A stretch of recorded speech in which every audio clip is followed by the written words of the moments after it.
Hospital एक ऐसी जगह जहां हम प्रॉब्लम के टाइम ये सोच कर जाते हैं कि डॉक्टर कुछ ना कुछ इलाज जरूर कर देंगे, लेकिन एक हॉस्पिटल किसी डॉक्टर के लिए भूतिया जगह बन सकता है, ये किसने सोचा होगा। आज की कहानी हैदराबाद के एक हॉस्पिटल में हुए एक ऐसे ही ट्रू इंसिडेंट पर बेस्ड है, जिसकी कहानी हमारे एक व्यूअर मारवा ने हमें भेजी है। 26 साल की डॉक्टर मारवा सामत एमबीबीएस की इंटर्नशिप के चलते नाइट ड्यूटी के लिए पोस्टेड थी। उसके साथ उसकी दो बैचमेट्स नव्या और रफिया भी नाइट शिफ्ट के लिए हॉस्पिटल में थे।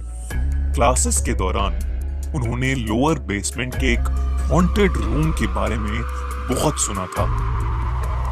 कहते हैं वहां पहले साइकियाट्रिक वार्ड हुआ करता था, लेकिन एक आदमी के वहां सुसाइड करने के बाद वहां कुछ अजीबोगरीब घटनाएं होने लगी, जिसकी वजह से उस वार्ड के सारे रूम्स और बेसमेंट को लॉक कर दिया गया था। वहां किसी को भी जाने की इजाजत नहीं थी और चाबियां बस सिक्योरिटी गार्ड अहमद चाचा के पास रहती थी।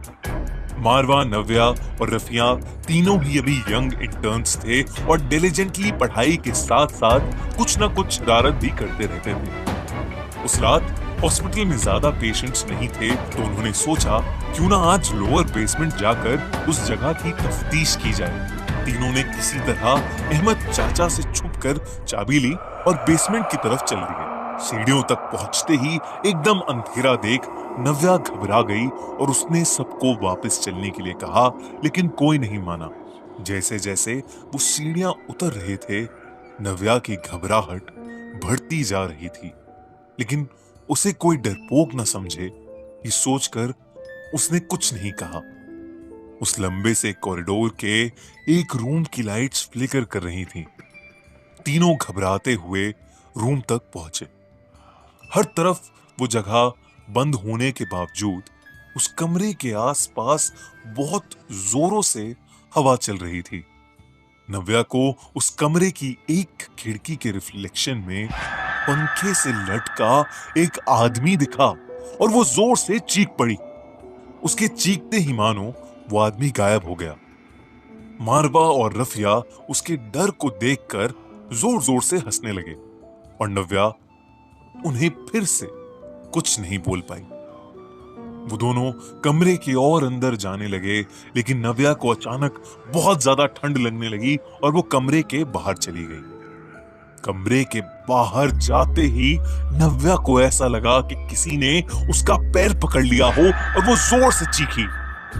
इससे पहले कि मारवा और रफिया कुछ कर पाते, उन्होंने देखा कि एक डरावना सा आदमी नव्या को घसीटते हुए कॉरिडोर के एंड तक ले जा रहा है। वो नव्या की तरफ भागे, लेकिन उस रूम का दरवाजा बंद हो गया और मारवा और रफिया उस रूम से बाहर नहीं निकल पा रहे थे। अचानक सारी लाइट्स बंद हो गईं। उन्होंने वापस दरवाजा खोलने का ट्राई किया तो वो आसानी से खुल गया।